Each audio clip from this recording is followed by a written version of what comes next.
At IEDC, we know that driving prosperity is a nonpartisan priority. It takes working across sectors and political lines with a collective voice. Our leaders understand that economic development isn't just a job.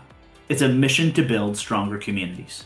I've had the privilege of working alongside the IEDC on critical initiatives that drive growth, create opportunities, and strengthen our communities. Your work is particularly important when it comes to investing in rural America. I'd also like to thank all of you here in attendance for the important work that you do across our country and around the globe. Thanks to the IEDC and the over 4,500 members who make it one of the strongest forces for economic development in the world. Thank you for all the work that you do.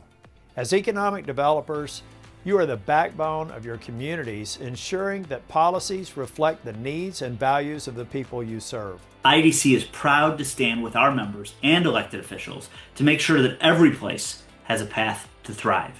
With our members' support, we've been able to advocate for some major wins over the past few years. After 20 years of tireless advocacy, IEDC helped facilitate the reauthorization of the U.S. Economic Development Administration. The bipartisan, bicameral passage of EDA reauthorization demonstrated the critical role that programs like EDA play in driving economic prosperity.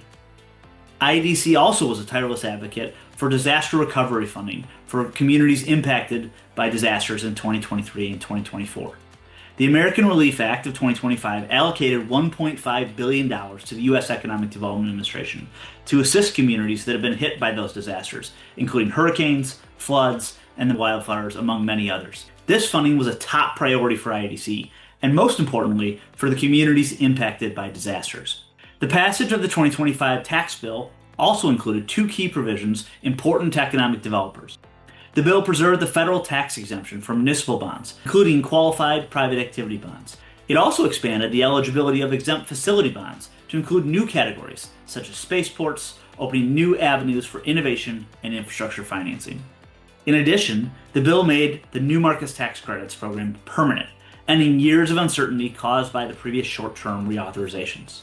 The program will now receive $5 billion annually in allocation authority, providing stability and long-term predictability for projects in underserved communities. Finally, IEDC advocated to ensure that the Treasury's Community Development Financial Institutions, or CDFI fund, activities were preserved.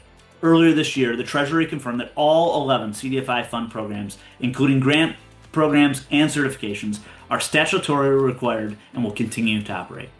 Thank you for your tireless advocacy and support. IEDC is the leading advocate for economic development in the policy arena as a result of your collective voice. These victories show what's possible when we work together for our communities.